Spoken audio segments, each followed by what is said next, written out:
In this video, we are going to review diamond problems. So diamond problems are something that you've seen in the past. If you're new to Central York, this may be a new topic, but it is not super duper complicated. So what happens is we are given this diamond. So let's look at this first one. Whoa. So we're given this diamond and we have four numbers. So first off, the side numbers here, the 5 and the 2, what we're going to do is when we know those side numbers, they multiply. So together we're going to multiply them, and that becomes the top of the diamond. So 5 times 2 gives you 10. So that's how that number gets put on the top. Now the bottom, we are going to take that 5 and the 2, and we are going to add them together, and we're going to get our 7. So the idea of the diamond is the two side pieces multiply to get the top, add to get the bottom. So if we take a look at the second one, you can see the same process. If we take 2 and 3 and we multiply them, we get 6. 2 and 3 and add them, we get 5. Alright, it even works when we have some negative numbers. -1 times -4 gives us +4. -1 plus -4 gives us -5. So the idea is whatever our numbers are on the sides, we're going to multiply to get the top, add to get the bottom. So looking at some examples here, letter A is actually the same as the one above it. So 2 and 5, if we multiply those two together, we'll get 10. Add them, we get 7. Alright, looking at problem B, we have -2 and -1. Multiply -2 and -1, we get +2. Add them together, we get -3.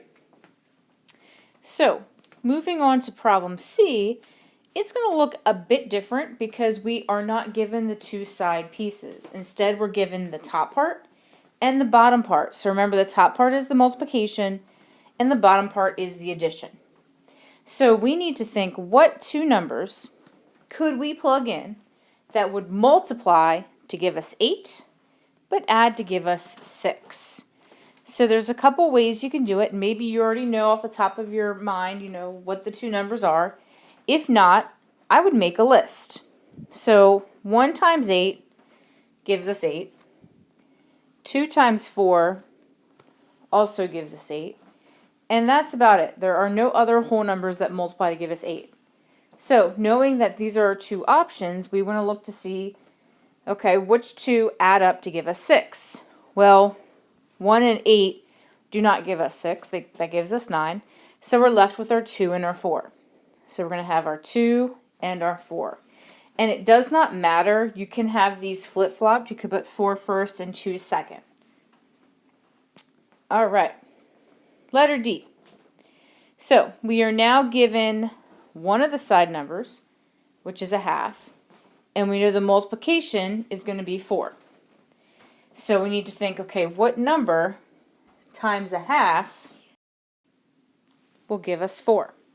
So if we know that something times a half is 4, we are going to take 4 and we're going to divide it by a half. Or you could say 4 divided by 0.5. I do realize that you don't have access to those really nice calculators from school, which make the fractions super easy. So if you're using your cell phone calculator, you can use the decimal. So it turns out that it will be 8, and you can check 8 times a half is 4. And then to finish it, we're going to add them together to get 8.5 or 8.5. So even though it's a fraction, you can still do the diamond problem. Alright, and then letter E, we need two numbers that multiply to give us 12, but add to give us -7. So this one, we are thinking about what numbers multiply to give us 12. So again, I'm going to make a list. So we have 1 times 12, we have 2 times 6, and 3 times 4.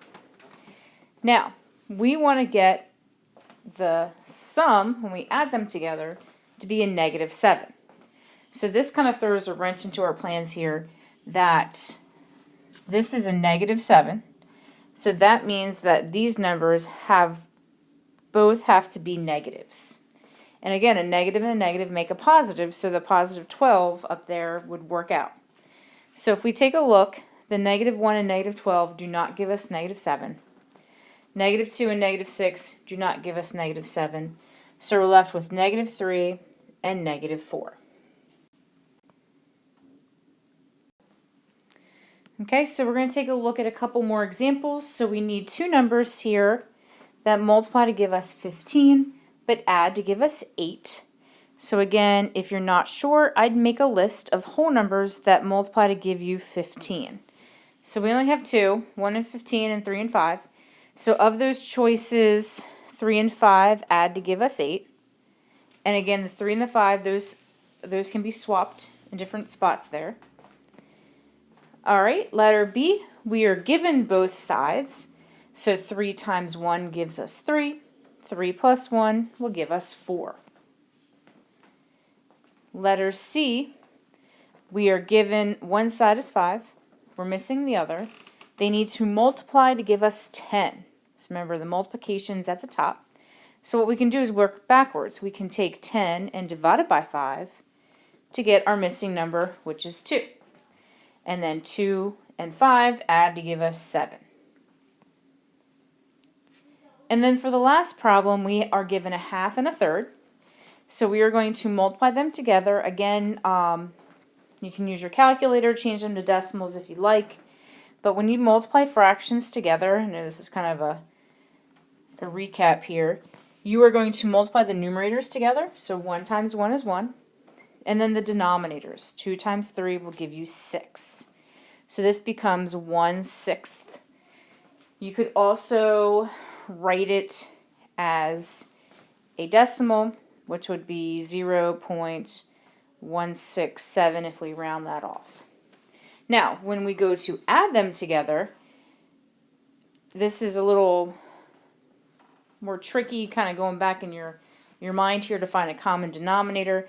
So it may be easier for you just to add those fractions together as decimals. So if you take a half, which is 0.5, plus a third, which is 0.33 repeating, you would get around 0.83. And we'll just kind of leave that at that. So this is just a recap of diamond problems. So remember, you are multiplying to get the top of the diamond, adding to get the bottom.